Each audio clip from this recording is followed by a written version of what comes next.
Shalom semuanya. Banyak orang menganggap iman berarti hidup akan selalu mudah jika kita taat kepada Tuhan. Seolah-olah ada formula mirip dengan ajaran Injil kemakmuran yang menjanjikan ikut aturannya maka berkat mengalir tanpa hambatan.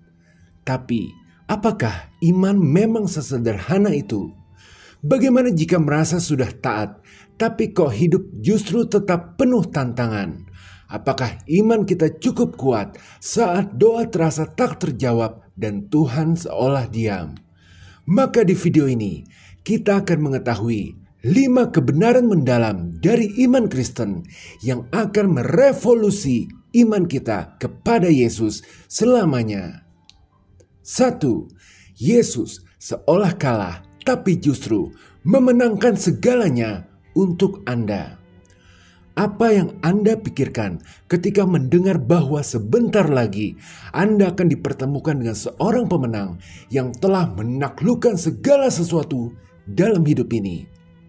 Pasti Anda membayangkan akan bertemu dengan sosok yang gagah, dominan, dan perkasa.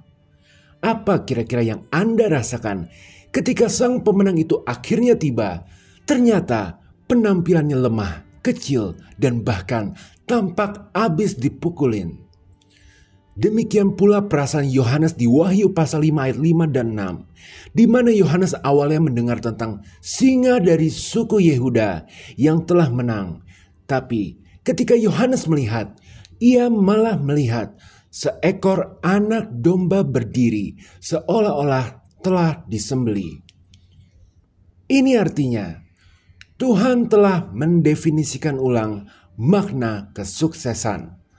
Dan ini sangat berbeda dengan cara dunia memandang kesuksesan. Bagi dunia, kesuksesan sering diukur dari kekayaan, kekuatan, jabatan, dan pengaruh. Mereka yang dianggap pemenang adalah mereka yang berkuasa, dihormati, dan memiliki segalanya. Layaknya seekor singa yang mendominasi. Tapi Yesus telah menunjukkan arti kesuksesan yang sejati melalui hidup, wafat, dan kebangkitannya. Yesus menjadi lensa bagi kita untuk memahami kemenangan yang sesungguhnya, yakni bukan dengan jalan kekuasaan, tetapi melalui kekalahan. Dalam rencana Tuhan, jalan menuju kemenangan justru berlawanan dengan cara dunia berpikir. Melepaskan maka akan mendapat, turun menjadi langkah sebelum naik, dan kematian akan menghasilkan kehidupan. Prinsip iman Kristen mengenai hal ini telah ditulis oleh Paulus dalam 2 Korintus 12 ayat 9, bahwa kuasa Kristus justru menjadi sempurna dalam kelemahan. Tapi ini bukan berarti kita sengaja mencari kekalahan agar bisa menang. Sebaliknya, ini berbicara tentang kesediaan kita untuk menerima jika kenyataan hidup memang sedang menempatkan kita dalam posisi yang rendah saat ini. Apakah Anda sedang menghadapi pergumulan, kehilangan, atau dihina oleh orang lain? Janganlah lagi melihat keadaan ini sebagai sesuatu yang hanya bisa diselesaikan dengan uang atau kekuatan manusia, sebab akan menambah penderitaan. Sebaliknya, sadari selalu bahwa di tengah situasi yang rendah, malah semakin rendah, kuasa Tuhan justru dapat terwujud secara luar biasa dan semakin luar biasa. Ingatlah, Yesus sudah rela kehilangan segalanya agar kita memperoleh segalanya. Rela menjadi kecil demi mengangkat derajat kita. Dengan kata lain, peninggian itu pasti akan datang pada waktunya bagi mereka yang tetap setia dalam kerendahan hati. Tapi bagaimana bila kita sudah banyak melakukan dosa sehingga sekarang harus mengalami susah, bahkan sampai meyakini bahwa wajar jika seterusnya tetap susah karena mungkin dosa ini sudah terlalu banyak.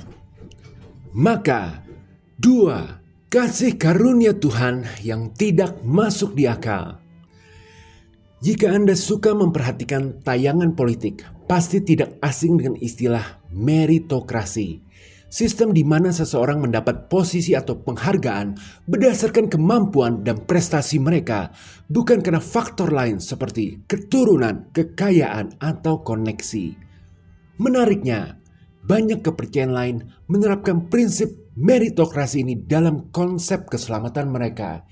Jika melakukan hal baik dan menaati peraturan, maka akan mendapat pahala atau keselamatan. Terdengar adil, bukan?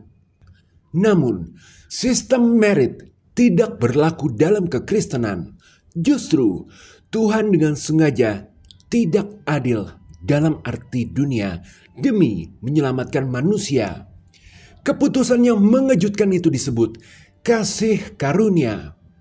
Penjahat di kayu salib diampuni dalam sekejap. Seorang pelacur dijadikan pahlawan iman. Seorang pembunuh seperti Paulus dipanggil menjadi rasul. Tuhan tidak menghitung masa lalu mereka selama mereka benar-benar bertobat. Kasih-Nya melampaui logika manusia. Ia menawarkan keselamatan kepada mereka yang tidak pernah bisa memperolehnya dengan usaha sendiri. Bahkan kasih karunia Tuhan bekerja semakin kuat bukan di tempat yang paling kuat, tetapi di tempat yang paling hancur. Seperti yang Paulus tulis dalam Roma 5 ayat 20. Di mana dosa bertambah banyak, di sana kasih karunia menjadi berlimpah-limpah. Ini berarti tidak ada dosa yang terlalu besar, tidak ada kegagalan yang terlalu jauh yang bisa membuat seseorang keluar dari jangkauan kasih karunia Tuhan. Mungkin Anda merasa telah jatuh berkali-kali dalam dosa. Mungkin ada anak atau saudara Anda yang sudah melangkah terlalu jauh dari Tuhan. Namun, kasih karunia-Nya tetap ada, selalu lebih besar dari kesalahan kita. Itulah mengapa Yesus sering disebut sahabat orang berdosa. Selama hidupnya di bumi, ia secara konsisten mendekati mereka yang dianggap tidak layak menurut standar agama. Pemungut cukai, pelacur, penderita kusta. Ini menunjukkan bahwa kasih karunia Tuhan justru mengalir paling besar kepada mereka yang paling menyadari kebutuhan mereka akannya. Anda tidak perlu menjadi sempurna untuk dicintainya. Seperti perumpamaan tentang anak yang hilang. Justru di saat kita berada di titik terendah, kasih-Nya berlari menyambut kita. Yang paling mengejutkan dari kasih karunia adalah betapa ia sepenuhnya terputus dari usaha dan kinerja kita. Banyak pandangan spiritual modern secara halus mengajarkan sebuah transaksi. Jadilah baik, maka Tuhan akan lebih mengasihi Anda. Namun, kasih karunia yang sejati dalam Alkitab menegaskan bahwa kasih Tuhan tetap seperti biasa, ada terlepas dari kegagalan kita. Bukan karena tindakan kita tidak penting, tetapi karena karakter Tuhan tidak berubah oleh kesalahan kita. Seperti yang ditegaskan dalam Roma 5 ayat 8. Ketika kita masih berdosa, Kristus telah mati untuk kita. Ini bukan sekedar kemurahan hati, ini adalah kasih yang melimpah. Sebuah pemborosan kemurahan Tuhan yang tidak bisa kita pahami sepenuhnya. Tapi kalau begitu, kenapa Tuhan kayak diam seakan tidak mau menolong? Maka, 3. Ketika Tuhan terasa diam, Dia sebenarnya sedang bekerja untuk sesuatu yang lebih besar. Salah satu ujian iman terbesar adalah ketika Tuhan terasa diam, seolah-olah doa kita tidak dijawab dan kehadirannya menghilang. Banyak orang mengalami krisis rohani dalam momen ini, bahkan mulai mempertanyakan kepedulian Tuhan. Namun, keheningan Tuhan bukan tanda ketidakpedulian, melainkan bagian dari rencananya yang lebih besar. Alkitab mencatat bahwa seringkali penundaan Tuhan justru membuka jalan bagi kuasa-Nya yang lebih besar. Misalnya ketika Yesus menunda datang kepada Lazarus hingga ia meninggal, banyak yang mengira harapan sudah musnah. Tetapi justru melalui keterlambatan itu, mujizat kebangkitan terjadi. Yesus berkata, "Jika engkau percaya, engkau akan melihat kemuliaan Allah." Yohanes 11 ayat 40. Ini menunjukkan bahwa Tuhan tidak pernah absen.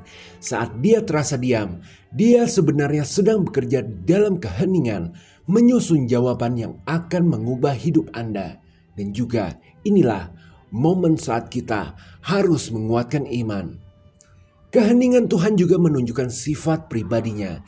Dia bukan sekedar hukum alam atau kekuatan impersonal yang selalu bereaksi otomatis terhadap doa kita. Dia adalah pribadi yang memiliki kehendak, bisa berbicara, bisa diam, dan semuanya dilakukan dalam kebijaksanaannya yang sempurna dan juga maha kasih. Sekarang, apa makna gereja kalau begitu? Maka 4. Berarti gereja bukanlah kumpulan orang sempurna, melainkan orang berdosa yang sedang disembuhkan. Salah satu kesalahpahaman yang sering terjadi adalah anggapan bahwa gereja adalah tempat untuk memamerkan kesempurnaan. Bentuknya bisa bermacam-macam. Ada yang merendahkan diri untuk mencari pujian. Ada pula yang meninggikan diri untuk merendahkan orang lain. Tanpa disadari, sikap ini justru bisa melukai hati banyak orang. Padahal gereja seharusnya menjadi rumah bagi mereka yang terluka, tempat di mana pemulihan terjadi. Layaknya prinsip 3 gerakan untuk mengobati, yakni mencuci luka, mengoleskan obat, dan membalut. Sebuah luka spiritual, baik itu kutuk, ikatan, maupun kepercayaan yang salah, hanya bisa disembuhkan dengan 3 gerakan itu, yakni mencucinya dengan pengakuan dosa, mengoleskannya dengan obat kasih karunia, dan membalutnya dengan sebuah komunitas yang mendukung. Nah, gerejalah yang berfungsi sebagai komunitas yang membalut luka agar kesembuhan benar-benar terjadi. Tapi kita tahu, kenyataannya keruntuhan moral, yakni mengagungkan yang berkuasa dan berlimpah harta, tetapi menghardik atau menghakimi mereka yang lemah, bisa terjadi di mana-mana, termasuk di gereja.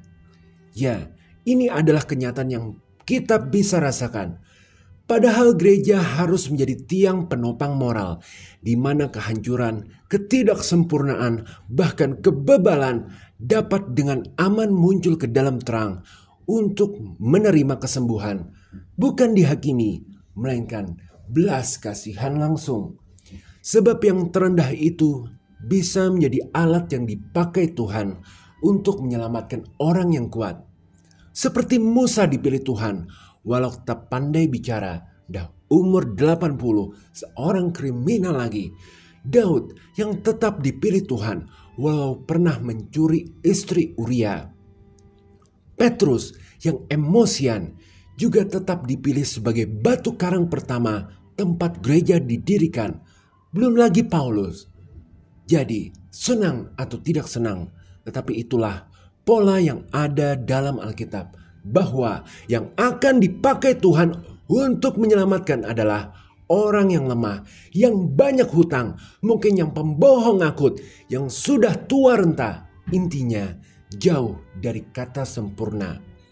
Maka benarlah, gereja bukanlah kumpulan orang suci yang tak bercela, melainkan gereja adalah rumah bagi orang berdosa yang sedang diproses oleh kasih Tuhan. Lalu sekarang kita ke poin terakhir. 5. Kematian di mata Tuhan bukanlah akhir, tapi awal dari hidup yang mulia. Dari mana kita tahu bahwa ada kehidupan lagi setelah kematian? Yakni dari melihat Yesus yang telah mati disalibkan, kemudian bangkit dari kematian pada hari ketiga.